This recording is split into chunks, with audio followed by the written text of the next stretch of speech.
Você tem um tempo para Deus? Eu gostaria de compartilhar com você um texto que se encontra no livro de Lucas, capítulo 22, versículo de número 61. Diz assim a palavra do Senhor. E virando-se o Senhor, olhou para Pedro, e Pedro lembrou-se da palavra do Senhor, como lhe tinha dito: Antes que o galo cante hoje, me negarás 3 vezes. E saindo Pedro para fora, chorou amargamente. Todos nós somos conhecedores desta história, todos nós sabemos um pouco dos momentos que antecederam a morte do nosso Senhor e Salvador Jesus Cristo, mas o que me chamou bastante atenção, especialmente neste versículo, foi o olhar do Senhor Jesus Cristo para Pedro, aquele que havia prometido alguns momentos antes que iria até o fim, que seria fiel a Jesus Cristo, que não o abandonaria e que, se necessário fosse, entregaria sua própria vida por amor de Cristo, para a defesa de Cristo.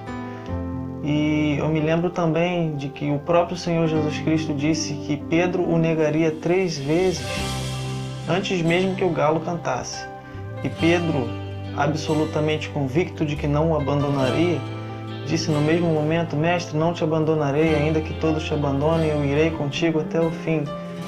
Quantas vezes nós fazemos promessas para Deus, quantas vezes nós prometemos que iremos melhorar, quantas vezes nós prometemos que iremos mudar, e quando chegamos na hora da verdade não mudamos e não conseguimos cumprir aquelas promessas que fizemos para Jesus.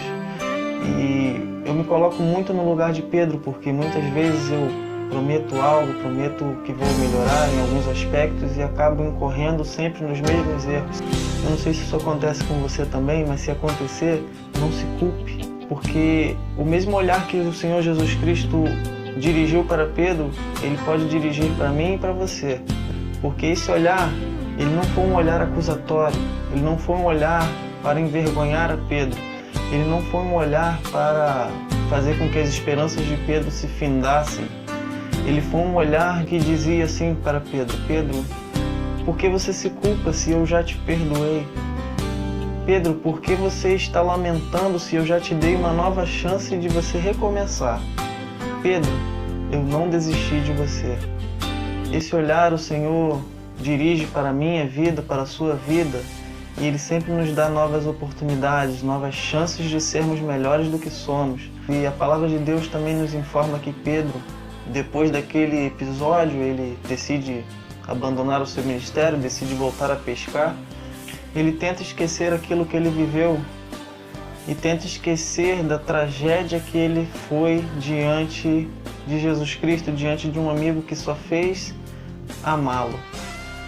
E muitas vezes nós também nos encontramos nesta mesma situação, nós decidimos parar, porque as nossas práticas muitas vezes são reprováveis diante de Deus e muitas vezes nós somos motivos de queda para outras pessoas também. E talvez seja até um pouco compreensível nós não querermos atrapalhar a obra de Jesus Cristo, mas é interessante que Deus não diz para nós que desistiu de nós. Deus nunca nos diz que não quer mais trabalhar nas nossas vidas. Deus, Ele é tão educado que Ele espera que nós mesmos percebamos que precisamos estar do lado dele. E o Senhor Jesus Cristo, Ele foi, depois de alguns dias, depois de ressurreto, foi novamente em busca de Pedro, como se Ele precisasse se reconciliar com Pedro, mas na verdade quem estava errado era Pedro.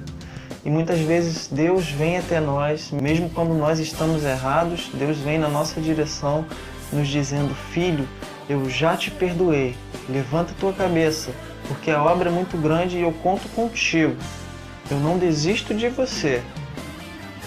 Volte para o meu lado. Nós temos grandes coisas para vivenciar juntos. Que Deus te abençoe, meu amado, no nome de Jesus.